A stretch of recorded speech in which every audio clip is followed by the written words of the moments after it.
Pernah dengerin istilah bookshelf PC belum? Ya istilah ini emang jarang kita dengerin. Bahkan kalau kita searching di Google, kita itu nggak banyak nemuin referensinya.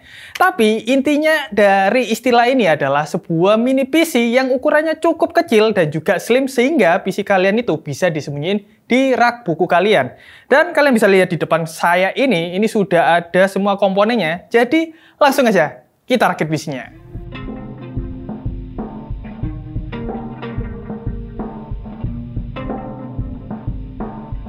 Secara konsep, bookshelf PC ini itu sama kayak mini PC pada umumnya. Jadi adalah sebuah PC yang punya ukuran cukup kompak, tapi masih bisa mengakomodir buat penggunaan kita. Nah, untuk rakitan kali ini, kita itu nggak pengen yang heavy duty gaming banget. Jadi kita pengen rakitan yang masih bisa dipakai buat main game ringan, tapi masih juga cukup kuat buat sebuah pekerjaan. Nah, yang pertama, kalau kalian mau ngerakit bookshelf PC ini, kalian tuh butuh sebuah casing yang punya ukuran cukup kompak dan juga dimensinya itu butuh yang slim kayak gini. Nah, di sini kita itu pakai casing dari Nlyte INF 138 dan casing ini itu harganya ada di 600 ribuan. Jadi sebuah casing yang harganya cukup ramah di kantong, sudah dapat PSU di dalamnya. Nah, selanjutnya untuk dapur pacunya, di sini kita pakai AMD Ryzen 8700G EPU dan untuk motherboardnya kalian bisa lihat di sini kita pakai dari Asus Prime dan ini adalah Asus Prime A620MA yang kita pakai buat prosesor kita ini. Nah, selanjutnya untuk RAM-nya di sini kita pakai RAM yang gak sombong alias low profile dari punyanya Clef. Ini adalah Clef FitV. Yang kita pakai ini adalah kapasitasnya 32 GB dan juga punya speed di 6000 mega transfer per second. Jadi ini bisa dibilang adalah sweet spot buat kalian kalau yang pakai EPU biar mendorong performa dari EPU kalian. Terus yang terakhir untuk storage-nya di sini kita pakai dari Clef juga dan ini SSD-nya kita pakai yang Clef Crush C930 M.2 NVMe yang punya kapasitas di 1 TB sebagai media penyimpanan kita. Oke, untuk di bagian heatsinknya, karena kita pakai casing yang modelannya slim kayak gini, jadi kita mau pakai heatsink yang low profile. Dan pertama, sebenarnya kita mau pakai heatsink dari ID Cooling yang IS47K ini. Jadi modelnya kurang lebih kayak gini, dia punya fan di bagian bawah dan konfigurasinya itu nanti menarik udara di bagian bawah terus dibuang ke atas. Dan karena ukurannya cukup kecil, jadi aku agak sedikit ragu bisa dinginin di sekitar VRM dan juga NVMe. Nah, akhirnya kita ganti ke punyanya Telmaret yang AXP 120X67 ini, yang punya ukuran lebih lebar dan juga lebih besar, dan untuk di bagian fan-nya dia ini punya ukuran yang 12 cm, jadi bisa mendinginkan di area VRM dan juga di area NVMe.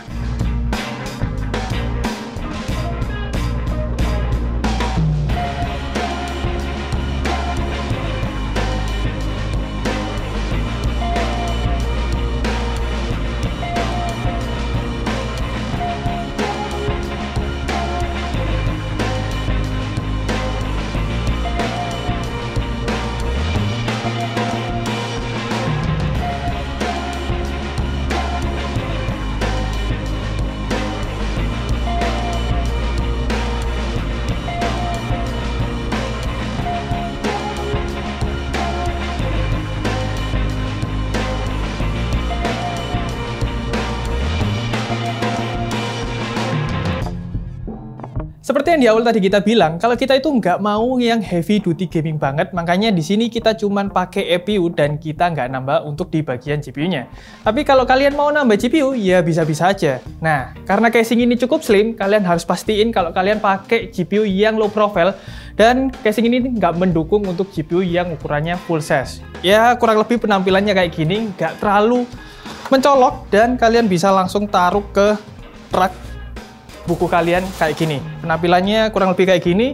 Jadi kalian bisa langsung aja taruh ke rak buku seakan-akan kalian lupa kalau kalian punya PC di ruang kerja kalian. Sekarang kita mau langsung aja routing kabel dan kita mau masuk ke BIOS buat setting memori dari Clef FitV ini biar bisa jalan sesuai dengan expo-nya. Nah, sekarang kita udah masuk ke BIOS. Sekarang kita mau setting dari memori kita ini. Jadi by default memori dari Clef FitV ini dia ini punya XMP dan juga Expo di 6000 MB transfer per second. Dan ini adalah spesifikasi untuk sweet spot dari performa dan juga harganya yang bisa dibilang cukup affordable. Dan kita sudah jalan di Expo dengan timing 32, 38, 38, 78. Dan sekarang kita pengen tahu gimana performa dari PC yang sudah kita rakit. Karena PC ini kita rakit yang pertamanya ini untuk gaming dan juga masih bisa dibuat untuk productivity atau buat kerja. Jadi kita sudah melakukan beberapa pengujian, ada di pengujian gaming dan juga pengujian productivity.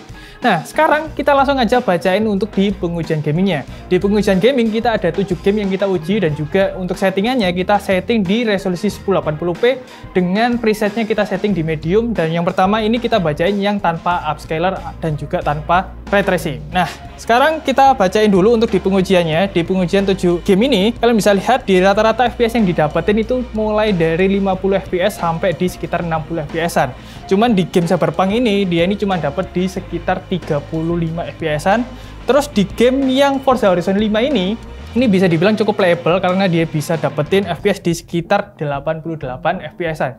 Jadi kalau tanpa upscaler di settingan medium 1080p ini, ya masih bisa dibilang cukup playable untuk di game-game AAA yang masih baru-baru yang bisa kalian mainin pakai Ryzen 7 8700G tanpa upscaler ya. Tapi kalau untuk Cyberpunk masih cukup berat. Sekarang kita bacain kalau kita untuk settingan yang pakai upscalernya. Nah, di pengujian yang pakai upscaler ini, kalian bisa lihat performanya ada beberapa peningkatan. Contohnya kayak di Cyberpunk ini bisa dapetin di 54 FPS, sedangkan untuk di yang lainnya itu rata-rata mulai dari 60 FPS sampai 70 FPS-an. Dan juga di Forza Horizon 5 ini masih sama, dia bisa dapetin di sekitar 80 FPS-an. Cuman kalau kalian lihat di Shadow of the Tomb Raider atau XOTTR ini kurang lebih performanya ya sama-sama kayak di pengujian kita lainnya, karena nggak seberapa terlihat untuk performa peningkatannya kalau kita pakai upscaler dan juga tanpa upscaler. Sekarang kita langsung lanjut aja di pengujian sintetis. Kita ada beberapa pengujian untuk di 3D Mark, terus juga ada di Cinebench dan juga di Procision untuk productivity yang kalian biasa pakai. Nah, selanjutnya di pengujian sintetis, kalian bisa lihat di layar kalian kita ada time spy dan juga ada Firestrike. Kalian bisa lihat CPU atau physics core-nya di sini. Untuk di time spy itu dia dapetin di sekitar 12.000, sedangkan untuk di Firestrike itu dapetin sekitar 28.000 untuk di physics core-nya. Sedangkan untuk di GPU score-nya dari 3D Mark ini, kalian bisa lihat untuk yang time spy itu dapetin di sekitar 3.000, sedangkan untuk yang Firestrike dapetin di sekitar 8.000-an. Nah, secara overall dari kedua pengujian 3D Mark ini, kalian bisa lihat untuk yang time spy itu ada di 3.400, sedangkan untuk yang Firestrike itu di 7.900-an. Nah, untuk selanjutnya di sini kita melakukan pengujian juga untuk di Cinebench R23. Kalian bisa lihat performanya dari prosesor yang kita pakai ini di single core dan juga untuk multi core-nya. Nah, kita bacain dulu untuk yang single core-nya ini bisa dapetin di sekitar 1.800, sedangkan untuk yang multi core-nya itu bisa dapetin di sekitar 17.500-an. Dan kita juga melakukan untuk pengujian multi-core, kita jalani sekitar 10 menit, dan untuk skornya itu kurang lebih sama kayak yang di single loop, yaitu ada di sekitar 17.200-an untuk yang kita loop sekitar 10 menitan. Nah, terakhir ini untuk di pengujian sintetis kita juga melakukan pengujian di UL Procision. Di sini kita ada untuk Office, video dan juga untuk foto. Untuk skornya kalian bisa lihat di layar kalian di sini. Untuk yang foto score itu tuh dapetin di sekitar 8.700-an, sedangkan untuk yang Office-nya itu bisa dapetin di sekitar 8.800. Nah, sedangkan untuk yang video kalau kalian mau pakai buat editing, performanya itu bisa dapetin skor 3.600-an untuk di PC yang kita rakit ini. Nah, selanjutnya kita juga penasaran untuk temperatur yang dihasilkan dari PC ini. Jadi kita melakukan pengujian stress test dan kita pengen tahu performa dari suhunya. Di sini kalian bisa lihat untuk yang EGP-nya itu temperaturnya rata-rata ada di sekitar 69 derajat Celcius sampai maksimalnya itu ada di sekitar 74-an. Sedangkan untuk CPU-nya itu rata-rata ada di sekitar 95 derajat Celciusan. Dan untuk maksimalnya itu ada di sekitar 95,2 derajat Celciusan. Itu untuk temperatur yang dihasilkan dari PC yang kita rakit ini tadi. Dan yang terakhir kita juga melakukan pengujian daya dan kalian bisa lihat di layar kalian.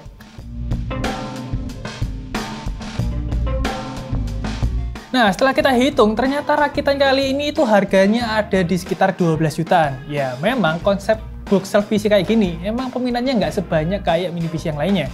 Tapi secara konsep, PC yang kita rakit kali ini tuh hampir mirip kayak sleeper PC, karena dari penampilannya itu kayak PC mesin kasir, tapi di dalamnya itu ada Ryzen 7 8700G, dan sudah ditandemin sama memori 32GB dengan speed 6000 MB transfer per second dari punyanya ClassFit. Dan kalau ngomongin masalah performa dari PC ini, itu performanya bisa dibilang kita masih sesuai dengan ekspektasi kita, karena dibuat main game performanya juga masih bisa, dibuat kerja performanya juga masih bisa. Kalau ngomongin masalah suhu dari PC kita kali ini, itu kalau kita lihat dari angkanya tadi emang cukup tinggi, tapi perlu kalian ingat, casing yang kita pakai ini itu cukup slim atau cukup kecil. Jadi ya untuk angka sekitar segitu itu masih bisa dibilang cukup acceptable. Dan konsep PC kayak gini itu emang cocok buat kalian yang pengen punya PC yang nggak makan banyak tempat, tapi masih bisa sesuai dengan desain atau konsep kamar kalian. Ya, kalian bisa langsung rakit, terus kalian masukin ke rak buku kayak gini. Enak kan? Kalian punya PC yang bisa ditaruh di mana aja. Sekian video bookshelf PC dari kami tim Ars. Kalau kalian suka baca artikel, kalian bisa kunjungi website kami di ars.co.id, dan kalau kalian punya sosial media, kalian bisa follow kita di Ars Media. Kalau kalian punya Discord, jangan lupa join, linknya ada di deskripsi. Nah, kalau kalian suka dengan video kali ini, jangan lupa klik like, komen di bawah, dan jangan lupa subscribe. Saya Michael, sampai jumpa di video berikutnya. Bye-bye.